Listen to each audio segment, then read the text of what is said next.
Robert קיוסאקי, is about to give you the information you need to implement a realistic, achievable plan of building and growing wealth.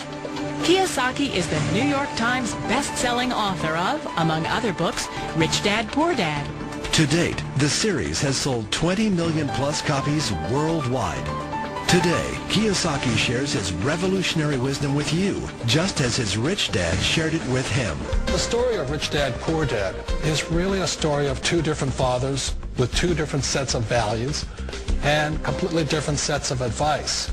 So I don't mean to insult anybody or, to damage your values, but really that was the difference. For example, my poor dad always said, go to school, get good grades, get a high-paying job, work hard, live below your means, save money, get out of debt, have a good retirement plan. And that was my poor dad's values. My rich dad said, you probably won't get rich doing that way because very few people get rich following that plan. So my rich dad said, in the world of business, there's E's. And E's stand for employees. An employee, he says, you can always tell who they are by their core values. And what the employee, whether the president or the janitor of the company, will always say the same words. The words are, I'm looking for a safe, secure job with benefits. That's what makes them an employee, because their core values are security. Years ago, I decided not to follow the corporate ladder simply because, again, it was values.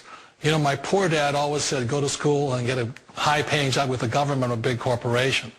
But my rich dad said, why would you work so hard at something you'll never own? You can't sell your job. You can't pass it on to your kids.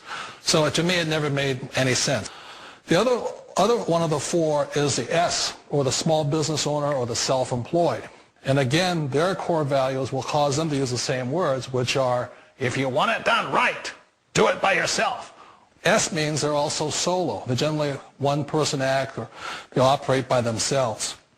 On the right side of the quadrant are the B's. And what Rich Dad said the B stood for was big business, or like Bill Gates. Forbes defines big business as 500 employees or more. And their words are different. They say, I'm looking for a good system, a good network, and the smartest people I know to help run my business. So they're unlike the S. They don't want to run the company by themselves. They want smart people to run their companies for them.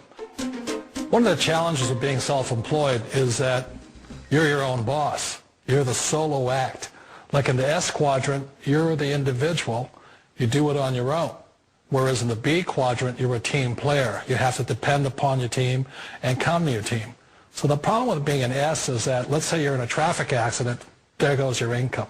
And let's say you get older and you haven't set enough money aside to retire on, that means you'll probably have to work for the rest of your life because you don't have anybody else to fall back on, not a team to count on.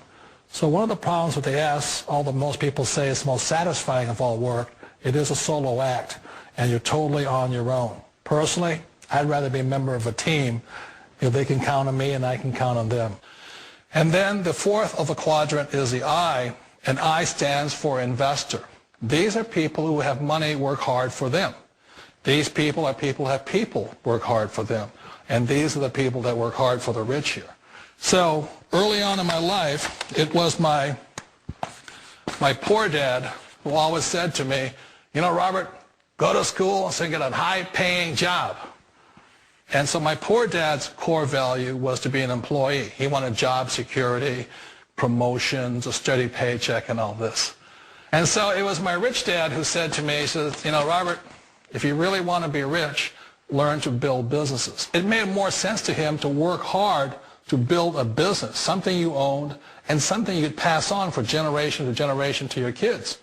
Whereas my poor dad said work hard, but my rich dad said, why would you work hard for something you'll never own and you can get fired from right away? Again, that was the difference in values.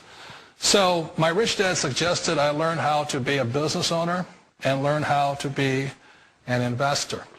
And that's one of the big differences. On this side of the quadrant, these people here work for security. They work for money also. On this side over here, their key value that they want is they want